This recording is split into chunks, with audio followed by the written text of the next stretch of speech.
አጋጣሚ ገዝቻት ግን በጣም ስለተመቸችኝ አንድ መጽሐፍ ልንገላችሁ። እርግጠኛ ነኝ The Art of Laziness የምትለውን መጽሐፍ ታቋታላችሁ ብዬ አስባለሁ። እንዴት ነው ሌላ መጽሐፎች ልገዛ ገብቼ አየኋት። ሀሳቧም ደስ ስለምትል ገዛዋት እና ከዚህ መጽሐፍ ብዙ ነገሮችን ልትረዱ ትችላላችሁ። መጽሐፉ ምንድነው የሚያወራው? ሰዎች እንዴት ከስንፍና ወይ ደግሞ ከድካም መውጣት እንችላለን የሚሉትን ሀሳቦች ያወራል። 2 ፓርቶች ያሉት ግን ደግሞ ከተመቸኝ አንደኛው ህግ ወይ ደግሞ አንደኛው ሎ መሃል አንዱን እንደው ጠቆም ላድርጋችሁ። እርግጠኛ ነኝ ፓርኪንሰንስ ሎ ሲባል ሰምታችሁ ታውቃላችሁ ብዬ አስባለሁ። ፓርኪንሰንስ ሎ ምን አይነት ህግ መሰላችሁ? አንድ ስራ ተጀምሮ ለማለቅ ምን ያህል ጊዜ ይፈልጋል ብላችሁ ከጠየቃችሁ ይላል ፓርኪንሰንስ ሎ፣ አንድ ስራ ተጀምሮ እስኪያልቅ ድረስ የሚፈጀውን ሰዓት ማወቅ ከፈለጋችሁ የተሰጠውን ሰዓት ለማየት ሞክሩ ይላል። ምን ማለት ነው? 2 ሰዓት ከሆነ የተሰጠው በ2 ሰዓት ውስጥ ያልቃል። ከዛ የዚህ አርጊመንት ምን ይላል መሰላችሁ? ያንኑ ስራ በአንድ ሰዓት ውስጥ እንዴትም ብለህ ሰርተህ አምጣልኝ ከተባለ ሰው እንዴትም ተፍጨርጭሮ ይሰራል።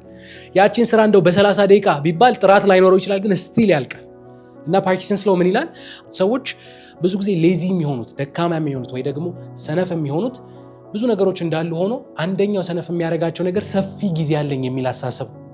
ለምሳሌ አንድ ፕሮጀክት 1 ሳምንት ሰጥቻለሁ ጨርሱ ብላችሁና ፕሮጀክቱ አቬሬጅሊ 2 ቀን 3 ቀን የሚፈጅ ቢሆን ሰኞ አትጀምሩትም፣ የመጀመሪያው ቀን አትጀምሩትም። ሞስት ላይክሊ የምትጀምሩት መጨረሻ አካባቢ ነው። ያም ደግሞ ስንፍናው የሄድና በቃ ለነገ ነው ቀድማችሁ የምትዘጋጁት። እና የፓርኪንሰንስ ሎ ምን ይላል መሰላችሁ? ይሄንን ስራ የመጀመሪያው ቀን እንዴትም ብላችሁ ተጣጥራችሁ በአንድ ቀን ለመጨረስ ሞክሩ። ምን ይሆናል? የመጀመሪያ ቀን ትጨርሳላችሁ፣ ቢያንስ ረፍት አለ። ከዛ በኋላ ረጋ ብላችሁ ደግሞ ከእንደገና ሪቫይዝ ማለት ትችላላችሁ። ጥራት ያለው ነገር መሰራት ይችላል። እና ሌዚ ምንድነው መሆን ካልፈለጋችሁ ኤርጀንሲ በጣም መሰረታዊ ነገር። አንድ ስራ 100 ዓመት ከሰጣችሁ 100 ዓመት ሊፈጅ ይችላል። በ10 ዓመት እሰራዋለሁ ካላችሁ ግን ያንን ነገር የማፋጠን አቅም አላችሁ የሚል ሀሳብ ነው።